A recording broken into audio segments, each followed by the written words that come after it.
On est juste à la fin de l'été et on vous parle déjà de Noël, mais c'est pour une bonne cause, car on parle de l'édition 2022 de Opération Enfant Noël. Et pour en discuter, je vais aller rejoindre Denis Lavallée, pasteur, et Laurence Pelletier, qui est responsable au Centre chrétien d'Amqui.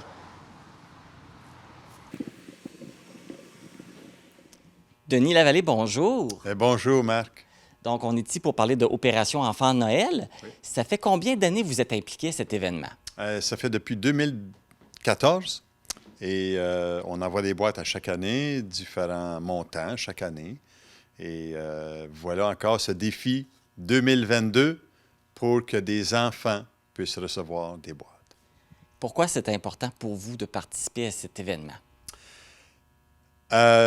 Parce que ça change la vie d'enfants qui n'ont pas de cadeaux durant ce Noël 2022. Et c'est pour ça que la campagne de sensibilisation commence en fin septembre, pour donner le temps jusqu'à mi-novembre aux gens de préparer une boîte. Et vraiment, cette boîte-là qui va toucher une vie à quelque part, change leur vie bien souvent avec un message d'espoir qui leur est suggéré. Parce que tous les enfants qui vont être dans un tel village, que les familles vont s'inscrire, vont pouvoir recevoir une boîte, mais en même temps recevoir un message d'espoir, de la bonne nouvelle. Bien, cadeau dit Noël, vous savez, et Noël, c'est pas seulement des cadeaux, c'est aussi un message d'espoir que Jésus un jour est venu dans ce monde. Et c'est pour cela qu'on prépare des boîtes pour que des enfants soient touchés par l'amour de Dieu, dans le fond. C'est ça, comme tu mentionnes, c'est pas juste un cadeau, là. Il y a tout ce qu'il y a autour, l'amour qui est donné avec tout ça. Et voilà, tu sais, c'est un encadrement, c'est vraiment une belle préparation. C'est des bénévoles qui travaillent à cela à travers l'Amérique du Sud, l'Amérique centrale, l'Europe, l'Eurasie, l'Afrique. Et bon, Laurence va vous en donner des détails tantôt, comment est-ce que ça a un impact sur les familles, Là, on pourrait parler des objectifs à rejoindre là, avec cette campagne-là. Bien, les objectifs, écoute, premièrement, c'est que les enfants puissent grandir dans un environnement où il y a espoir d'un cadeau. Quelqu'un est venu dans ce monde. Et l'objectif, c'est d'atteindre cette année 100 boîtes cadeaux et par l'intermédiaire des dons des gens, des entreprises, que Laurence tantôt va vous préciser. Et nous, c'est tout un beau volet qu'on a sur le volet de la mission au Centre chrétien d'Amqui. Et on n'a pas seulement ce volet-là dans la mission, mais on va aussi vers les populations qui parfois vivent des catastrophes naturelles, guerres, conflits politiques, où ce qu'on a des personnes qui sont dans ces endroits-là et qui sont à accès restreint, qu'on appelle des missionnaires à accès restreint, et qu'on peut donner. Ici, au Centre chrétien, on a un volet missionnaire qui est élaboré. On soutient des missionnaires, on soutient des lieux où il y a des catastrophes naturelles, et comme je l'ai dit là, tantôt, politiques aussi. Mais on veut être un soutien. Et ceux qui aimeraient peut-être faire part de votre désir de soutenir dans des catastrophes naturelles, on a un volet missionnaire. 100% vont aux missions ERDO qu'on appelle. ERDO, E-R-D-O, qui veut dire c'est des situations où il y a des... ERDO, rappelle-moi donc le mot ERDO. Les catastrophes. C'est des catastrophes naturelles. Oui. C'est là où il y a des catastrophes naturelles. Et on invite les gens qui veulent... Les banques alimentaires. Oui, c'est toutes sortes de banques alimentaires et tout ça qui font que ça change la destinée souvent des familles, des villages. Pour nous autres, ça peut paraître simple, une petite boîte cadeau, mais pour l'enfant qui le reçoit, qui vit une situation difficile, c'est un cadeau, c'est complètement une joie, là. Oui. Souvent, les enfants qui reçoivent une boîte n'ont jamais reçu de cadeau à Noël parce que ce n'est pas la possibilité pour eux. Et tous ces articles-là qui sont préparés par amour des gens, bien, font une différence dans leur vie. Bien, merci beaucoup, Denis, puis continuez votre beau travail. C'est vraiment un beau projet, puis c'est répandre du sourire partout dans le monde. Merci à vous qui nous permettez de pouvoir répandre cette bonne nouvelle. Laurence Pelletier, bonjour. Bonjour. Quel est votre rôle, vous, dans l'événement d'Opération Enfant Noël? Bien, moi, je fais partie du comité des missions. Et ma mission, justement, c'est de faire connaître l'Opération Enfant Noël, de monter des boîtes cadeaux et de sensibiliser la population à participer aussi cette année. J'ai envoyé des lettres pour la sollicitation et j'attends des réponses. Parce que ça nous touche tellement qu'on veut que la population aussi peut investir dans ce projet.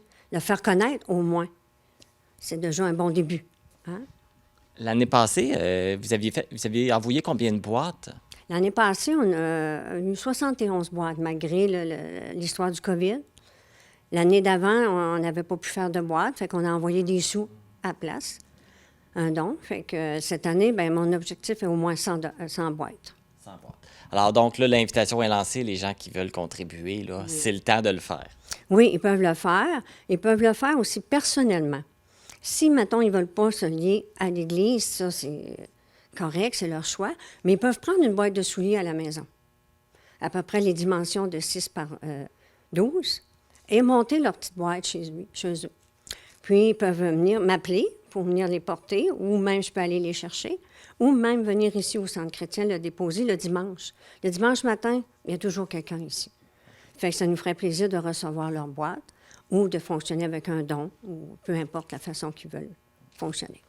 Sinon, avez-vous besoin de d'autres bénévoles aussi pour d'autres tâches? C'est certain qu'on n'en refuserait pas, parce que même si on n'est pas obligés non plus d'appartenir au Centre chrétien, moi, je suis ouverte à aller avec les gens qui voudraient bien m'accompagner. Et ça serait merveilleux ensemble, parce que c'est sûr qu'il n'y a pas juste moi qui dois avoir à cœur la mission. Il doit y en avoir d'autres, mais qui n'ont peut-être pas le privilège de le faire ou l'opportunité ou l'endroit. Ça fait que moi, je suis ouverte à cette situation-là. Le territoire que vous couvrez, les pays auxquels les boîtes vont envoyer, est-ce qu'il reste le même? Est-ce qu'il y a des changements? Au Canada, c'est encore dans le coin de l'Amérique centrale, comme on disait, là, avec la Guinée, puis le sirop, en tout cas, la Sierra Leone, là, puis le Niagara, tu sais, il y en a tellement, le Salvador, fait qu'il y a au moins 7 pays. Puis cette année, là, les Canadiens ont donné pour 418 millions de dollars. Oui, 413 000 dollars, rien que les Canadiens, là, en boîte. Ça fait que c'est bien, ça. On est bien heureux de ça. Donc, on est très généreux ici, dans le fond, là. Oui, on est très généreux. Même nos participants à l'Église, les membres sont très généreux aussi. J'ai un grand support de mes frères, mes sœurs dans le montage de nos boîtes aussi, là. J'ai beaucoup d'aide, je vous remercie pour ça. Pour le montage des boîtes, est-ce qu'il y a des critères particuliers de ce qu'on peut mettre dedans, ce qu'on peut ne pas mettre dedans? Oui, c'est une très bonne question parce que ça prend des choses. Vous voyez la grandeur des boîtes, hein, c'est pas tellement grand, c'est une boîte de souliers. Ça fait que ça prend des petits jouets. C'est sûr, le focus peut être sur un petit jouet pour une petite fille, une petite poupée ou une petite auto pour les garçons. Ensuite, on favorise aussi les articles scolaires. Parce qu'on a un exemple, au Malawi, il y a une petite fille, là, ici, Angela, ses parents ne pouvaient pas y payer des articles scolaires. Ça fait que lorsqu'elle a reçu sa boîte avec des articles scolaires là-dedans, ça l'a bien béni, cette petite fille-là. Puis on peut mettre aussi des soins, des gènes aussi, brosse à dents, des bords de savon, pas de pâte à dents, par exemple, des cordes à danser, des ballons, des boules, tout ce qui rentre. Allez-y selon votre imagination. Ceux qui ont un doigté de leurs mains peuvent même tricoter des choses. Tu sais, c'est infini, mais c'est tout petit. Donc, dans le fond, il n'y a pas beaucoup de limites. Là, pas mal la limite, c'est pas mal la grosseur de l'objet. C'est en plein ça. Et les gens, ils viennent porter leur boîte ici au centre? Oui, avec plaisir. Ils seront les bienvenus. S'ils sont mal à l'aise avec ça, ils peuvent me communiquer à mon numéro de téléphone. Ça va me faire plaisir au 418-330-0123. Bien, Laurence, merci beaucoup. C'est une belle implication que vous faites et bravo pour votre travail. Puis on encourage les gens là, à venir vous aider. Oui, ça nous fait plaisir. Puis ils seront toujours les bienvenus. Merci. Merci beaucoup. Rappelons qu'Opération Enfant Noël est un projet qui permet de distribuer des boîtes cadeaux aux enfants qui vivent des difficultés partout dans le monde et qui leur permet de transmettre la joie et l'espoir. Si vous avez envie d'apporter une boîte cadeau, n'oubliez pas d'apporter un 10 $ pour couvrir les frais d'expédition.